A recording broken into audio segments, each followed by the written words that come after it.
Bonjour messieurs, dames. Eh bien aujourd'hui, ce samedi 2 avril, nous sommes réunis pour demander la sortie du nucléaire. C'est une manifestation non violente, mais néanmoins décidée et ferme, et nous avons l'intention de continuer.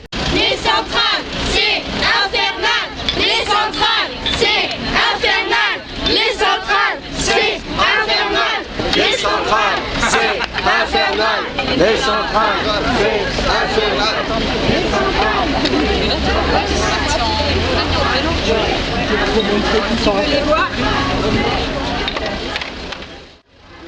Tu veux que je les mette tous ensemble? Tous ensemble.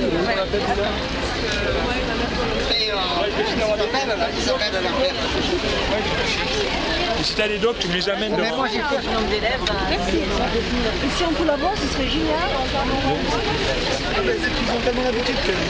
Voilà. Alors là, l'impression c'est que en fait,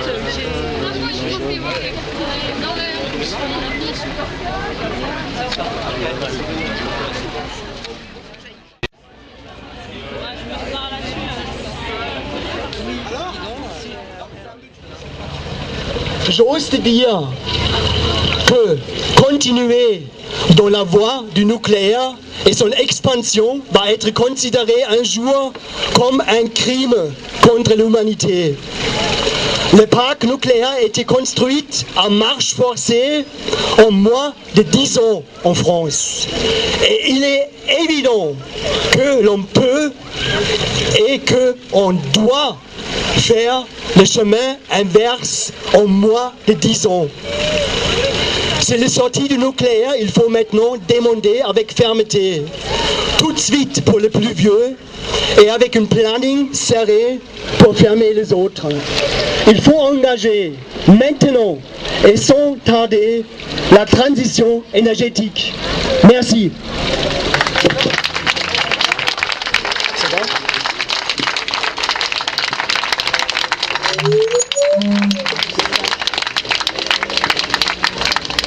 Je remercie Pete pour cet exposé technique. Le mien va pas être technique du tout, parce que je m'y connais bien moins que lui. Par contre, je m'y connais un peu en humain, et j'entends des choses.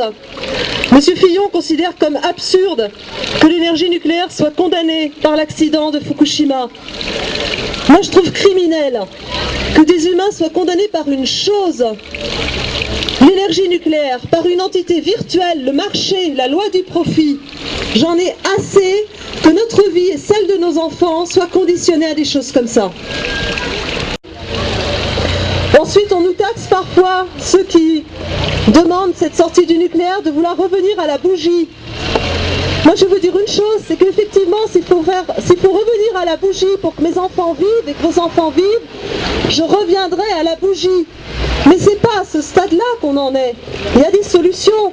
Et puis quand on envoie des gens gratter des cuves à 4 pattes dans des industries dites de pointe, elle est où la bougie? Et pour nous, c'est particulièrement criant. Nous avons cru à ces tricastins pas loin. C'est pas de l'industrie moderne. Demandez-leur et tenez-en compte dans vos votes ensuite. Et aujourd'hui, je pose la question, je me la pose à moi et je la pose à nos politiques locaux, départementaux, régionaux et nationaux. Est-ce qu'ils se sentent vraiment, est-ce que vous vous sentez vraiment, vous les politiques concernés et attentifs par rapport au fait que nous puissions vivre, tout simplement vivre sur cette planète?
besoin de la produire.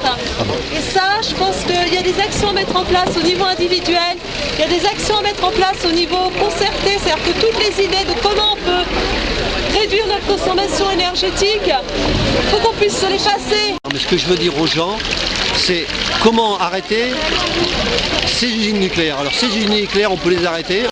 Ne renouvelez pas à l'infini et arrêtez d'acheter des produits de merde de basse qualité qui sont produits aussi par des usines électriques. Ces produits qui valent rien, qui sont souvent importés de Chine et qu'on jette au bout de 3 mois, que ce soit des clés pour travailler, que ce soit du matériel électrique. Changez vos habitudes et pensez à l'essentiel. Est-ce que vous avez besoin de ce que vous achetez ou pas? Et là vraiment vous pourrez dire aujourd'hui, non, on ne se pollue pas. On fait des vides-greniers aujourd'hui. C'est impressionnant ce qui se vend dans les vides-greniers au niveau matériel électrique obsolète au bout d'une semaine, un an. Alors arrêtons et le nucléaire ne sera pas au-dessus de nos têtes. Merci. Ah bah le nucléaire, ah bah le nucléaire, ah bah le nucléaire. On est en plein décalé. Le nucléaire, ah bah le nucléaire.